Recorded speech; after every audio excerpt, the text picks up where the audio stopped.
On me demande souvent comment protéger son idée de boutique.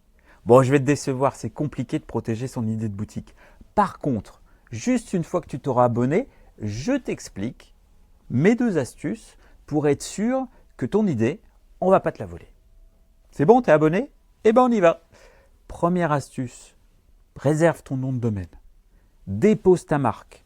Une fois que tu as le nom de domaine et la marque déposée, je te garantis que ça ne t'a pas coûté très cher et tu as fait un énorme progrès. Deuxième chose, et ça va vraiment te choquer, n'hésite pas à parler à un maximum de personnes de ton projet. Plus tu vas le garder secret et moins tu voudras en parler et plus tu as des risques effectivement qu'une autre personne travaille en même temps l'idée.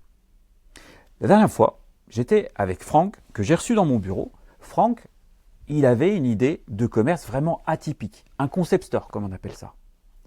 Sauf que ce que ne savait pas Franck, et moi non plus, c'est que le lendemain, j'avais rendez-vous avec une autre personne qui avait exactement la même idée. En fait, c'est régulier qu'on ait des idées qui arrivent au même moment, et ça, c'est pas surprenant. Le point que tu dois retenir, c'est que souvent, ce qui compte, c'est pas l'idée, c'est la mise en œuvre de l'idée. C'est-à-dire que Franck, quand je l'ai écouté présenter sa boutique, c'était pas du tout la même façon de la présenter que l'autre porteur de projet. D'ailleurs, j'ai eu le porteur de projet il y a quelques jours au téléphone et il m'a dit qu'il abandonnait le projet, trop compliqué. Par contre, Franck, je continue à l'accompagner.